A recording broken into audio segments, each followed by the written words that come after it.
Mugamba mutya mumwe abali ku channel yaffe eyitibwa Kyayiti YouTube channel yaffe kyembasaba mugende maaso nojegatako kigenda kuba kirungi n'ekirala likinga video kati waliwo eyambuuzizza wano nti nyinza kukozesa ki okuwona amabwa g'owansi mu bukyala. Kakati amabwa ago oba otubwa otwo okusookera ddala kikulu osooka omanye nti amabwa ago lwaki gajja wansi, so kumala okumanya nti amabwa gano gajja naye gaava ku ki, lwaki gajja. Woba omanyi nti weemanyi nti oli mulamu tolina infection zonna zikuluma naye ng'olina amabwa ago, kankubulire ku ddagala lino ly'olina okukozesa. Nkusaba ogezeeko okukozesa eddagala lino gw'alina obuzibu obwo obw'okubeera nti olina amabwa wansi mu bukyala. Eddagala erisooka njagala ofune ekibwankulata kiteeke mu seffuliya, ofune kamunye omuteeke mu seffuliya, ofune essere naye muteeke mu seffuliya, ofune kye bayita sseziwundu, bifune obifumbire wamu. Omala obifumba bulungi galinde gabenga agawolaawolamu gasigalemu akabuguma katintini. Nkusaba obeere ng'otawaaza wansi, tawaaza nga amazzi ago gayingiza munda, kigenda kuyamba amabwa ago okukala okubeera nga gawona. Beera ng'otawaaza w'oyingiza munda. Olunaku osobola okutawaaza emirundi 2 oba 3, tekiba na buzibu, kisinzira budde bw'olina. Ogezeeko okwejjanjaba amabwa ago g'olina, naddala nga omanyi nti sirina buzibu bwonna, sirina bulwadde bwonna bwa wansi naye nina amabwa. Kozesa eddagala eryo lijja kuyamba.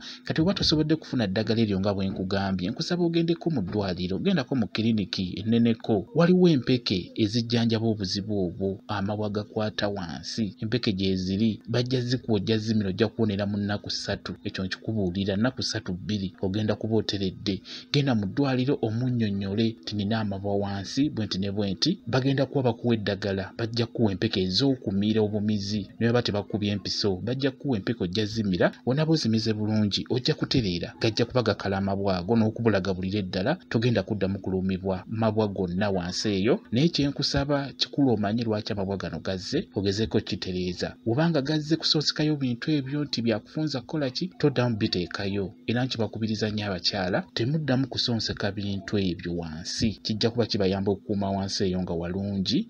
Bw'oba tolina buzibu bwonna ku nsonga ezo, kwezi endwadde ezikwata wansi, kozesa eddagala eryo lye nkugambye, oba genda mu ddwaliro mu kiriniki bakuwe empeke ezo ezijjanjaba amabwa, ojja kuba otereera bulungi nnyo. Bwe kityo bwe kiri. Mwebale nnyo okubeera ku channel yaffe eyitibwa Kyayiti YouTube channel yaffe kyembasaba mugende mu maaso n'ogyegattako, kigenda kuba kirungi nnyo. N'ekirala likinga video. Mubeere bulungi, mweraba.